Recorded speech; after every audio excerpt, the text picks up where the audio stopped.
given all the changes that have happened in technology, in the world demand, in our big pressure on climate change and environment, I think the 2017 policy could do well with a review.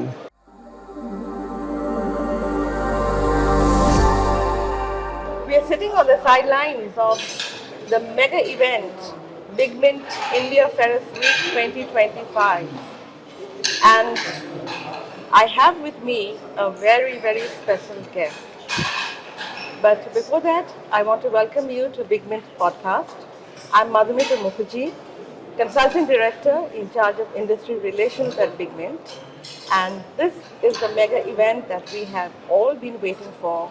And with me, as I said, a very, very special guest, Mr. Rajiv Kumar, Economist and former Vice Chairman, NITI Aayog, Government of India.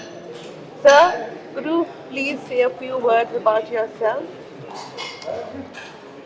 Great to meet with you, Madhumita. Thank you. And wonderful to be here at the BigMint's big event. Myself, I'm an economist, one of the few who has done 2 PhDs, 2 doctorates, one from Lucknow University, the other from Oxford. And I came back from Oxford in '82 after finishing my DPhil. And since then I've been working on policy-oriented research and writing. I've had roles in the government, in the industry, in the academia, also worked in the Asian Development Bank. And now I run a think tank called the Pehle India Foundation, which I established in 2013, and which is now doing rather well. We've got about 60 people working for us. It's based in Delhi. Thank you so much, sir, for that self-introduction. And once again, welcome to BigMint India Ferris Week. And sir, the National Steel Policy was launched in 2017. So how, at this juncture, how is it aligned with, global dynamics of steel demand and supply? Do you think, there is room for any reconsideration? And if I may club it with another question, that is, India aims to increase the share of manufacturing in the GDP to 25% from the current 14-15%. But considering, the lackluster global demand, to what extent do you think Make in India can be impacted? Yeah. So on the first question, I think given all the changes that have happened in technology, in the world demand, in our big pressure on climate change and environment, I think the 2017 policy could do well with a review. Right. Because I think many parameters have changed. As I was also mentioning in the earlier session, that even the relationship, the coefficient between growth of steel and growth of GDP may have gone a change, because I'm not sure, that it still remains the same. At the same time, our urbanization has taken on a different level and it's growing rapidly. So all of that, plus the importance of reducing green steel, and it's a hard to abate sector. So all of that put together, I think the 2017 policy could do with a review, especially in the context of how to encourage the green steel capacity in the country. And what can the government's role and policy be? That's the first part. The second part is about, I think that policy postulated that our steel output will grow up to 300 million tons by 2030, I think. And we are now still at 150. And that means we have to double from 25 to 300 to 2030. So again, I think this target may need a review, may need a relook as to why we still need that, and also the process by which we will produce the steel of 300 million tons, and may require a policy shift, relook, and then internationally in the global market, if we are going to be an exporter, the policy should far more emphasize the competitiveness of the Indian steel industry than merely the production. How to make Indian steel industry globally competitive and try and wrest some of the share that China has gobbled up. Yes. We now provide 80% of global trade in steel. So how can we compete with them? Because we have the same resources, but we need to do that. Right. But competing with China in terms of export is a tall ask. It is a tall ask, and the point is that we in India should not be scared of a tall ask. Because I tell you why. Because if we become globally competitive, our economy and our consumers will benefit. You see, and I think it is therefore incumbent upon us, and especially our major steel producers. This is because we have the world's best iron ore. You've got a significant amount of coal, but not you're importing the other rest. But then now there is technology which is converting cooking non-coking coal into a reduction agent. So given all of that, plus you have the demand, which can give us the scale, and then the need for the carbon reduction. All of that, I think, gives us an opportunity to try and create capacities which are globally competitive and don't require protection. Right. So let me come to PLI. To what extent has PLI been able to, catalyze investment and technological upgradation, and also does does PLI have the potential, to bring in technologies, convert technologies, and achieve a certain level of import substitution which is required in the steel industry? Yeah, let me first clarify that the objective of the PLI was never import substitution. Okay. It was actually export promotion. And therefore, PLI targets were always given or asked to be given in terms of what percentage of their output they could export. And so that's the first thing. And the second point that I want to make is that PLI unfortunately has not been as successful as it was envisaged to be. It's Why do only you think it has fallen short? I think because the ease of doing business that it assumed has not happened so far, and especially at the level of the state governments. So the state governments and that's where the rubber meets the road, and I think the state governments will have to become far more active to ensure that they are supportive of private investment and private enterprise rather than regulating it all the time.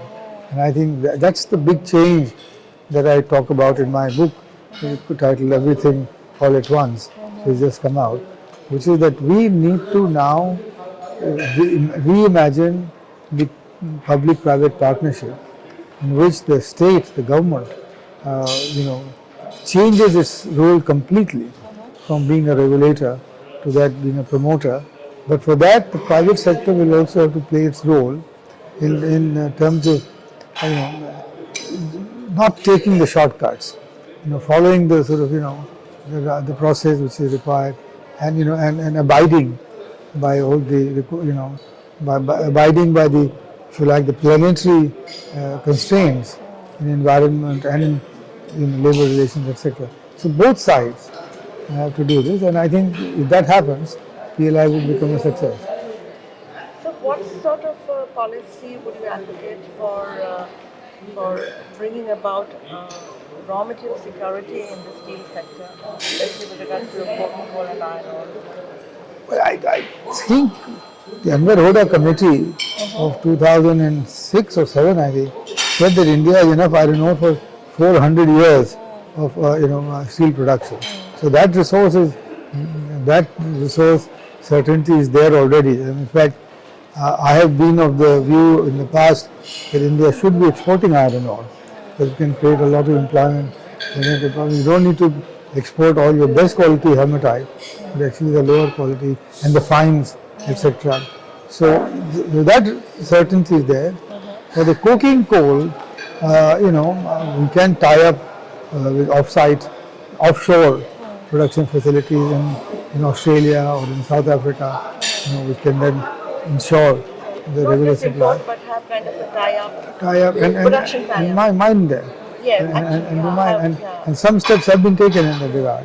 Like we have with oil field, we can also have the coking coal field. Right. But I think the most important thing is that we have to accelerate the shift from coking coal to hydrogen. Because the blast furnaces, the use of coking coal is also ecologically not the best. But that shift to hydrogen and to green steel is not happening rapidly enough, and the government must work with industry Right. to figure out how to bring about this shift. Right. So with increasing protectionism globally, with a lot of tariffs being slapped upon other countries, including India, then Europe's carbon border adjustment Yeah. mechanism coming in from next year, and various other kinds of tariff, non-tariff barriers. So how should India respond to this kind of tightening, tightening of measures, and what sort of policy support should it give for our steel to go out of the country in terms of steel exports? Yes, the first thing is that we've always, since I can remember, always been have had a export pessimism in our country. As a result of which our exports are now, services plus manufacturing, about $700 billion. China exports 3.5 trillion, and our share in global merchandise export has remained less than 3%, 2.6. I don't think we should succumb to another round of export pessimism because of this protectionism by America or CABMs by Europe, etc. We need to factor those in, and yet to ensure that our share in global trade increases, rises. Because given our per capita incomes, India is a large population, but not necessarily a large economy. So to achieve global scales, we will have to, we'll have to depend on external demand. Now, what needs to be done there is, is something that again I repeat myself that the industry and the government should come together in completely good faith to work out what is required to be done for expanding exports of steel. Now, maybe we don't want to export steel because not in a value added, but then there are a lot of downstream products which use steel in a very major way, which is where we can focus our attention. In that case, sir, to what extent do you see private sector investment trends, influencing medium-term steel demand in India? And also, if I may club it with, since we were talking about funding, either funding for the either funding accessibility for the medium enterprises, small and medium enterprises. So, do you think the the secondary sector, if I may use the term, is facing any kind of a threat from the primary mills? From the primary mills. threat, Is there any kind of a threat in terms? I think the two are complementary. So I don't think there's a threat.